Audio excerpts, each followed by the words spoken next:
ఈరోజు కార్తీక మాసం చివరి సోమవారం, అలాగే మాస శివరాత్రి. ఒక్కసారి శివుణ్ణి స్మరించుకుందాం. ప్రభుం ప్రాణనాదం విభుం విశ్వనాదం జగన్నాథనాదం సదానందభాజం భవద్భవ్యభూతేశ్వరం భూతనాథం శివం శంకరం శంభుమీశానమీడే గలేరుండమాలం తనౌ సర్పజాలం మహాకాలకాలం గణేశాదిపాలం జటాజూటగంగోత్తరం గైర్విశాలం శివం శంకరం శంభుమీశానమీడే ముదామాకరం మండలం మండయంతం మహామండలం భస్మభూషాధరంతం అనాదిం హ్యపారం మహామోహమారం శివం శంకరం శంభుమీశానమీడే వటాధో నివాసం మహాట్టాట్టహాసం మహాపాపనాశం సదా సుప్రకాశం ఉమేశం గణేశం గిరీశం మహేశం శివం శంకరం శంభుమీశానమీడే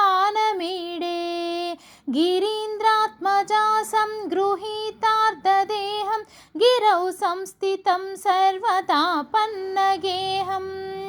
పరబ్రహ్మ బ్రహ్మాదిభిర్వంద్యమానం శివం శంకరం శంభుమీశానమీడే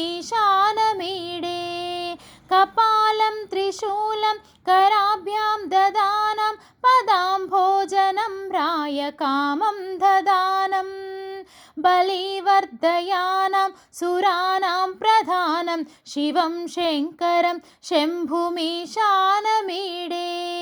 శరశ్చంద్రగాత్రం గణానందపాత్రం త్రినేత్రం పవిత్రం ధనేశస్య మిత్రం అపర్ణాకలత్రం సదా సశ్చరిత్రం శివం శంకరం శంభుమీశానమీడే హరం సర్పహారం చితాభూవిహారం భవం వేదసారం సదా నిర్వికారం శ్మశానే వసంతం మనోజం దహంతం శివం శంకరం శంభుమీశానమీడే స్వయం యః ప్రభాతే నరశూలపానే పఠే స్తోత్రరత్నం త్విహ ప్రాప్య రత్నం సుపుత్రం సుధాన్యం సుమిత్రం కలత్రం విచిత్రై సమారాధ్య మోక్షం ప్రయాతి విచిత్రై సమారాధ్య మోక్షం ప్రయాతి. ఓం నమః శివాయ.